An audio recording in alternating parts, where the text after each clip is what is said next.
hard work, hard work, work. There you go. Forward. Hard work, hard work, hard work, hard work, hard work, work. There you go. Forward. Hard work, hard work, hard work, hard work, hard work, work. There you go. Forward. Hard work, hard work, hard work. Fall in. Hey, what's good? What's good? What's good, everybody? What's going on? It's me, your man, Trey the Commish, and you know what it is. First Formation Morning Sports Talk. So I don't know what it is or why these things keep happening to me, but we fall down and we get up. Of course, we know it went down yesterday, the beginning of the NBA basketball season with 2 games. We're going to talk about it. We now have World Series, a World Series set. We're going to speak on that a little bit. And a couple of things as we get into talking about sports this morning. But I hope your morning is going great. It's hump day, as my mans would say. Wednesday, halfway through the week, as you get ready to lock in for yet another weekend as we get closer and closer and closer to yet a new year. Stop it, Anthony. See, you gotta love the hates. You gotta love the haters. Gotta love them. Gotta love them. But we're gonna get to that in a moment, Anthony. Of course, first off, I'd like to sit up and start and appreciate you tapping in this morning, Ant. First and foremost, starting off with the NLCS Game 7 went down yesterday, which basically put the Arizona Diamondbacks against the Philadelphia Phillies. 7 games, so you already know what it was. Came down to only one person can go on, and the in-state came. Arizona Diamondbacks move on to the World Series to face off against the Texas Rangers as they take care of business, knocking off Philadelphia, the Phillies, with the score of 4-2, with a score of 4-2. After running through the Philadelphia squad, not 1, not 2, but 3 consecutive games on their way to the World Series. So now we, like I said, on Friday, it starts off Game 1, Arizona Diamondbacks, Texas Rangers, and we'll get to see who's crowned a champion for the 2023-2024 season. So Ed, this is what I would say, right? Let me make sure. Let me not be thrown off by your question. So of course, Anthony, if you don't pay attention, explain why AD didn't score in the second half. So I'm going to put a Pinterest in that. I'm going to get to that. Give me a second. But of course, like I said, in any case, the NBA season started off yesterday with 2 games that was locked and cocked and ready to go. One being the Los Angeles Lakers and the Denver Nuggets. The second one being the Phoenix Suns and the Golden State Warriors. So this is what I would say, right? A couple of things I want to say before we actually get into the game and the conversation which Ant wants to have in reference to what happened to AD in the second half. So first and foremost, what I like to say is the NBA needs to stop playing in the Los Angeles Lakers face. Why do you say that, Trey? This is why I say that, right? It has been 2 consecutive years in which the NBA has played the Los Angeles Lakers versus whomever the champion was, which means in their faces, we get to see the banner raised. We get to see the ring ceremony. Why? Why the Lakers? Especially in this case with the Denver Nuggets having dispatched the Lakers with a 4-0 sweep out the Western Conference Finals and just this up and win 4 games later. Of course, 5 games later, beat champions. But why was it the Lakers in which had to be the ones to be seen? The year before that, it was the Golden State Warriors. In the first game of the season, LA Lakers versus Golden State Warriors while they're doing the Raptors, raising the Raptors, and all that type of stuff. So what happens if the Los Angeles Clippers end up winning the championship? Are we going to put the Los Angeles Lakers in the first game of the season versus the Los Angeles Clippers and watch the Raptor get raised in the arena? Come on now. NBA, stop playing in my Los Angeles Lakers face. Stop playing in our face. Keep playing with us. Keep playing with us. That's all I'm going to continue to say on that. Of course, getting into it, there's a bunch of things to be taken from last night's game, in my opinion. Definitely. Well, first, let's talk about the game score and the stats first before we get to do a comprehensive breakdown to get to what it is in which Anthony Price is basically talking about.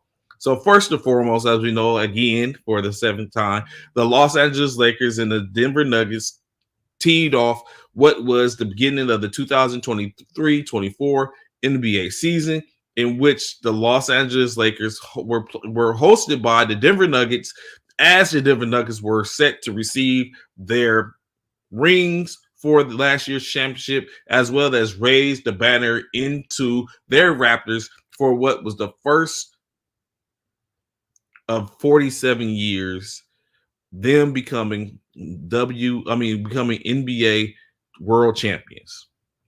So, of course, they performed that, gave the rings and everything, raised the banner, said their piece, and then came tip-off, in which the Lakers had a quintet of Austin Reeves, as we stated, at shooting guard, point guard, D'Angelo Russell, LeBron James played the 3, Taurean Prince the 4, and the 5, of course, was Anthony Davis.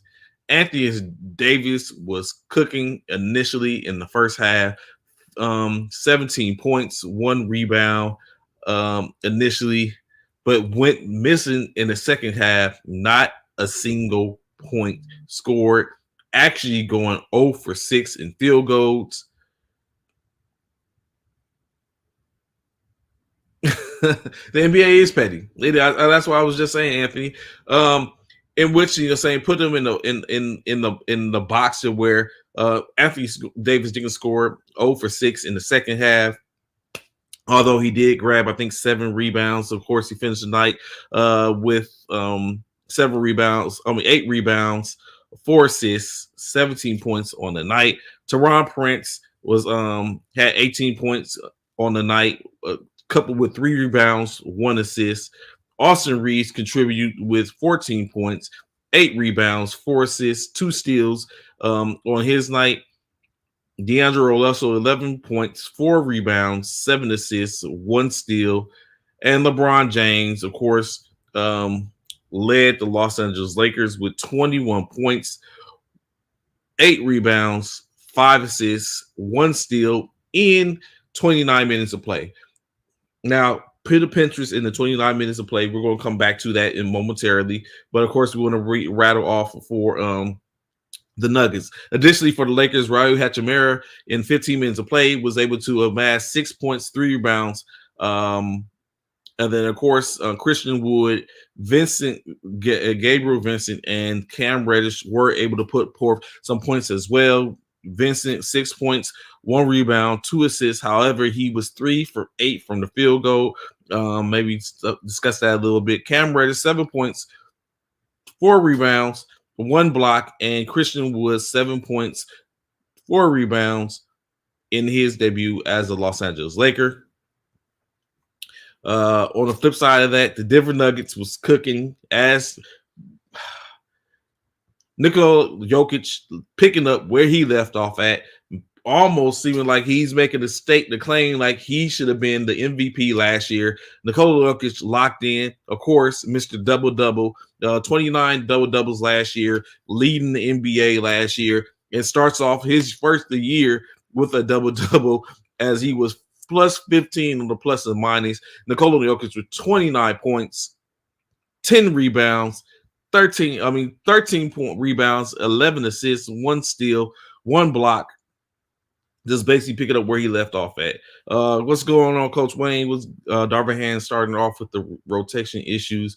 He's getting rid of D-Lo Lakers Championship 2024. Stop playing with me. They need to stop playing. They do, Coach Walcott. I don't know what to say outside of that.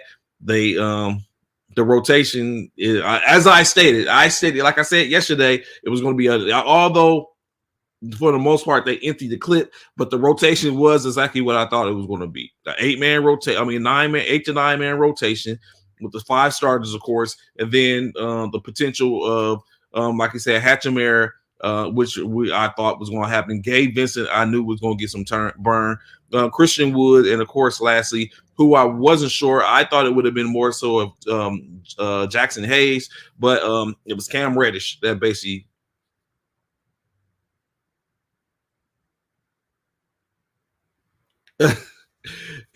And so that's like burning ammo, basically. That's like burning ammo, basically. And D'Angelo Russell, I think D'Angelo Russell was actually brought in to be more of a secondary scorer. When Russell gets hot, of course, we know he can burn. But true enough, like you start Austin Reeves and D'Angelo Russell at the same time when you got LeBron James playing point forward. What's the significance? I can think of a lot of different ways in which we could have split that money in reference to D'Angelo Russell. That could have brung us something else. Like at this point, hell, Buddy Hield would have probably been a better option if we could have got him, because we need shooting, and that I'm not sure we're going to have that. The players, the role players, all the stuff in which Rob Pelinka did over the course of last February until now, I don't know how effective that's going to be. I mean, we're only talking about one game at this point, so we got to really take a comprehensive look at it, but it's not looking good. Taking consideration, like we were just saying, we have to see LeBron James playing. Like Anthony was just saying, LeBron James 29 minutes on the night, in which they had 1/4 at the beginning of the season. Before the season started, they had there was a conversation in which the Lakers, as well as LeBron James and his camp, decided to agree on a plan that is going to get LeBron James the opportunity to be able to play the whole season and have him throughout and be there at the end. When I heard that and thought about it, I was like, what's the significance if there's no if everyone else isn't playing? The conversation continues to be about LeBron and AD getting them to the end of the season or worst case like that. I look at it as LeBron is not going to play forever. LeBron is at the end of his rope almost. AD has to be better. It's just like what Gabe Vincent said after he had a dismal night, and he spoke about it. He's like, yes, we had some open shots and you can knock them down, but end state is everyone needs to get better. It doesn't just need to be about LeBron and AD. Everyone needs to be better. Everyone needs to have aggressiveness to go ahead and score and put the ball in the basket to put pressure on them, and then be able to free up to give LeBron and AD the just do, so that way they can work. So I shout out Gabe Vincent coming in, but evidently he's just coming in. He's new to the squad, and evidently he doesn't know and understand how that goes down in Lakerland. Continue on, of course, with the stats from last night. Denver Nuggets, like I said, Nikola Jokic picking up where he left off at, plus 15 or plus 15 or plus or minus, 29 points, 13 rebounds, 11 assists, 1 steal, 1 block, doing his thizzle, of course. Additionally, the other 4 starters in double figures. Jamal Murray, 21 points, 2 rebounds, 6 assists, 1 block. Kentavious Caldwell Pope, or KCP, 20 points, 2 rebounds, 1 assist, 3 steals, 1 block on the night. Aaron Gordon, 15 points, 7 rebounds, 5 assists, 2 steals, 1 block. And last but not least, Michael Porter Jr., 12 points, 12 rebounds, 2 assists, 2 steals in a double-double. Additionally, of course, Reggie Jackson contributed with 8 points, 3 rebounds, 3 assists, 3 rebounds, 1 assist, 1 steals, 5 points from Christian Braun, 4 points from Zeke Nazi, 3 points from Watson. It just wasn't the Lakers' night. And of course, we can't have it as that continuously over and over and over again. Taking consideration, I mean, let's just be real. Denver took care of business and knocked them out last year. As I see one of my homies from back home talk about how is it that the Los Angeles Lakers lose 5 consecutive times to the same team in the course of 2 years. I mean, in the course of a year, starting off with a new year, it happens. And you know what I'm saying? I'm hopeful the Lakers get better. We got to take in consideration that this is the same team which the Denver Nuggets played with last year, for the give or take a couple of players. So it's going to take time to mesh. Of course, additionally, the Lakers are going to have to build that camaraderie now that they're in real play, the real time playing, as opposed to playing against one another in the preseason or in during the camps, spring camps and stuff like that. So we're going to have to see. I'm not spring camps, during their camps. So excuse me, we're going to have to see where it goes. But of course, the Lakers fall to the Denver Nuggets, starting off the year 0-1 yet again, with the score 119 to 107. What did Anthony just say? Denver did what Lakers should have done. Team ball. AD is listed as a center, but don't play like one. I guess, like he said, Coach Wayne said it's just going to continue to go on. In state, what's going to happen is they're going to have to find a rotation. Do you bring in AD as a power forward, move LeBron to the 3, run with a 2-man, 2 guards, and then let Jackson Hayes or Christian Wood work at center? Is that what you do? If you do that, I mean, they have more than enough centers out there, and relegate one down. But who then? And Ryu Hachimura comes in as a to compete or play as the 4. I don't know. But of course, in state it's going to be on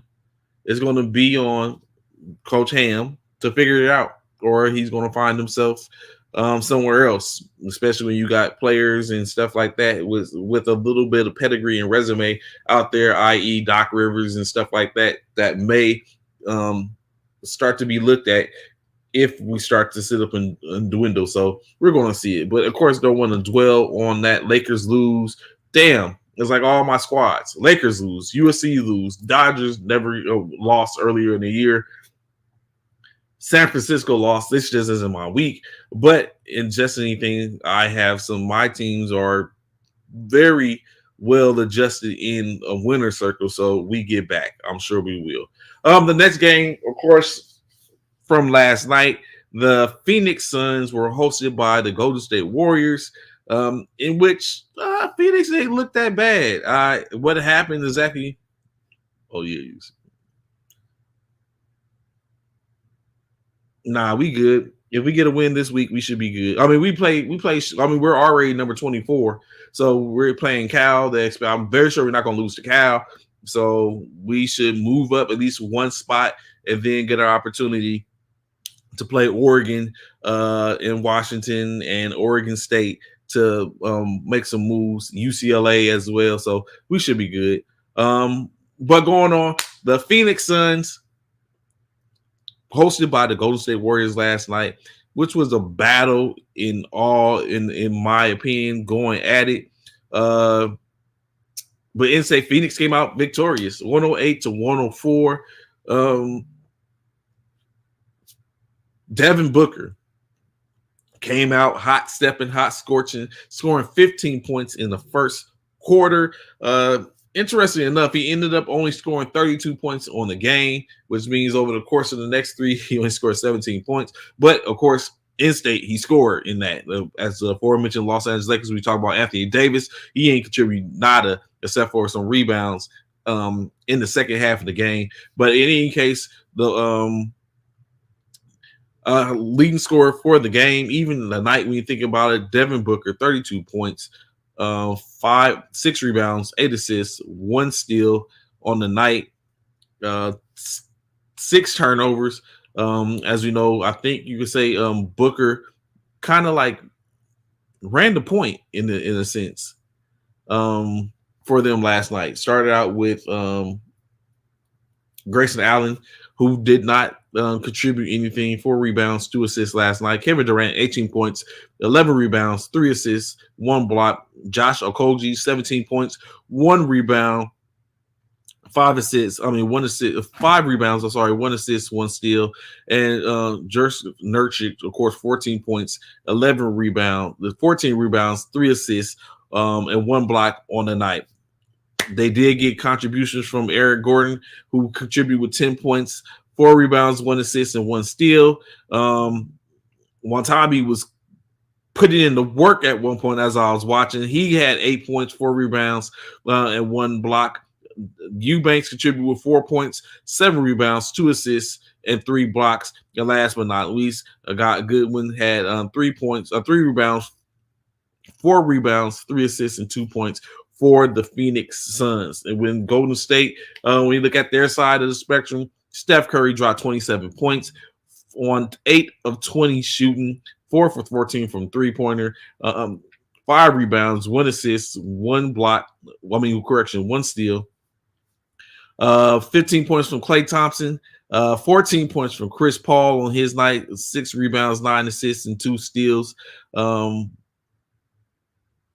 Dario Saric contributed with 7 points, 11 points from Moses Moody, and 12 points from Jonathan Kuminga as they came off the bench in state. Just not enough, as the Phoenix Suns and company, without Bradley Beal, were able to take care of Golden State by the score of 108 to 104. With that, of course, Phoenix starts off their year 1-0, Golden State 0-1. I know there was a lot of conversation and talking, especially at halftime with Coach Steve Kerr, as they discussed the fact that they were more productive as being able to protect the ball and didn't turn the ball over more at most. After the half, they was basically only 6 turnovers, which was immensely different from a year before when they first started, where they was having huge problems with turnovers. Of course, Golden State also was out without Draymond Green. So he starts to think, like, had Draymond or Bradley Beal been a part of the game, would it have been different? Would we have seen a different outcome? Could Draymond Green had amounted for anything that would have basically changed the score or kept it within reason? We take consideration Steph wasn't hot, but he still had 27 points last night. So could there have been a difference in state? Could there have been a difference? Golden State started out with Chris Paul, Steph Curry, Klay Thompson, Andrew Wiggins, and Kevin Looney. Of course, we know someone would have been relegated to the bench. Most likely, probably Chris Paul. Chris Paul probably would have been. It had Steph, had Draymond been starting, it probably would have had Chris Paul on the bench. And then, of course, Grayson Allen would have been on the bench had Bradley Beal been able to play. So that's basically what you have from last night's games. Interesting fact when you take in consideration looking at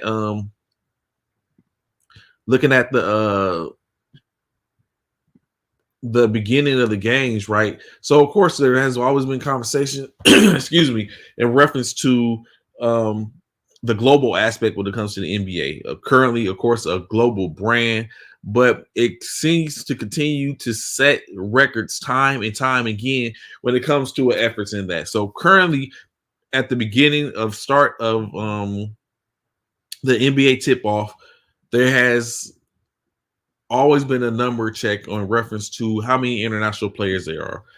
Currently, the record, which was set this year, is 125 international players, all ranging from 40 different countries in all. So last year, the record was well, I guess you could say it was reset last year or the previous year. It was basically 121 players from 42 countries. Was basically at the set of a correction, not last year, the 21-22 season and 27-2018 season. This is when that was set. So, of course, a continual global brand continues to grow. Last year was 120 players that were in the league, and which was the 10th straight season that there was at least 100 international players.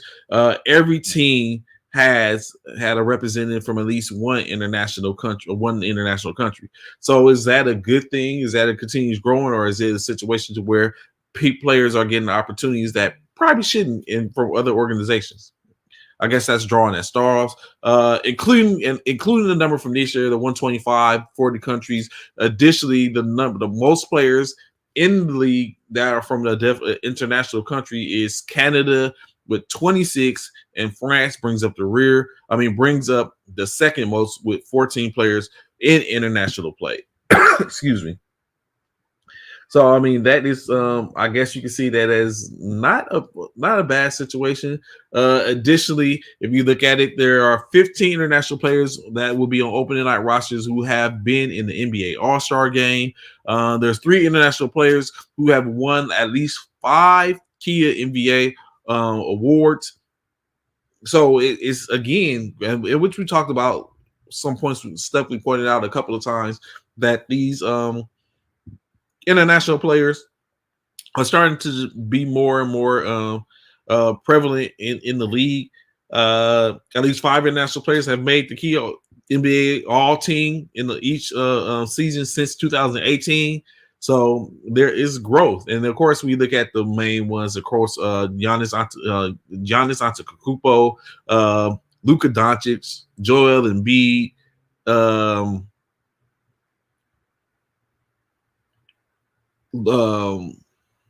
Nikola Jokic are some of the main ones. Nikola Vucevic, and then of course you have the ones that come from the Canadian aspects, i.e., Andrew Wiggins, Ben Simmons, Shai Gilgeous-Alexander. His name slips me at this time. Kyrie Irving. So it's built in different ways, but in state is the international player in play is starting to make an impact in the NBA, in my opinion, which you're starting to see. Victor Wembanyama, as we know, will be the 14th international player selected overall. Was the 14th player selected overall. In state is potentially their expectation is that he's going to be the rookie of the year for the most part. I'm on some not so fast, my friend. I'm actually have my eyes on another player that might end up being the rookie of the year. But of course, like I said, got to give it some time to take a look and see. We know what we've seen. It's just, is that going to be continue to be the same for Victor Wembanyama? So we'll end up seeing as it continues, as the season continues on. But shout out to the international players who are making their mark in the NBA. So going back a little bit, right? So of course, like you said, he had last night's games that kicked off, in which the league was tipped off. Now, of course, tonight there's a plethora of games going down with 2 televised, both on ESPN. That one being the Dallas Mavericks at the San Antonio Spurs, as the Spurs and the Victor Wembanyama era will kick off and open up at 8:30 Central Standard Time versus Luka Doncic, Kyrie Irving, and company in here in San Antonio. And then, of course, the Boston Celtics and the New York Knicks will play 6 p.m. Central Standard Time. And then other games that slated, of course, the Atlanta Hawks will be hosted by the Charlotte Hornets. The Washington Wizards will be hosted by the Indiana Pacers. The Orlando Magic will be hosting the Houston Rockets. The Cleveland Cavaliers will be at the Brooklyn Nets. Detroit Pistons kick it off at Miami. Minnesota Timberwolves will be hosted by the Toronto Raptors. The Portland Trailblazers will lock it up at the Los Angeles Clippers. Sacramento Kings hosted by the Utah Jazz. New Orleans Pelicans will be hosted in Memphis. And last but not least, the Chicago Bears kick off their season hosting the Oklahoma City Thunder for this Wednesday. So a plethora of games. I guess you just choose your market, find your market to be able to lock in. And it's basketball. Round ball is in full effect, getting it in. So where else can I see real quick? Fast and Furious. taking part. So before I get up out of here, of course, we'd be remiss if we don't get a little NFL conversation in. So as we know, of course, only two teams remain with with one loss in the NFL. That being the Kansas City Chiefs and the Philadelphia Eagles. Interestingly enough, those are the teams that were just in last year's NFL Super Bowl. Will it continue to be this case? We don't know. But that is the case right now. But oddly enough, there's a lot of transgressions going on across the NFL. Of course, we just talked about yesterday how Chris Olave was picked up for reckless driving as he was driving 70 miles per hour in a 35-mile-per-hour zone.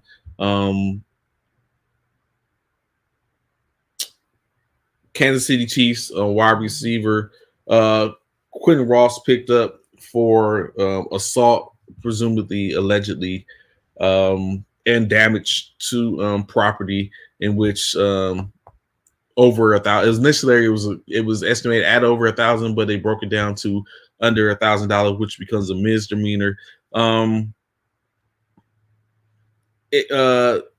Just a lot. Of course, we all know the quarterback from the Denver's Jackson for the Denver Broncos was assessed a 4-game ban for his lack of ability to be able to control his impulses to hit players, defensive players, take illegal hits. Of course, that appeal was overturned. Now he only basically be sitting out 2 games in which, or basically 3 weeks, because he's going to sit out 2 games and 1 bye week. So now he has that. They were able to overturn that. It was an arbitration in which Derrick Brooks was selected by the NFLPA and the NFL to arbitrate, and basically they overturned his the ban from 4 games to 2 games, including the bye week.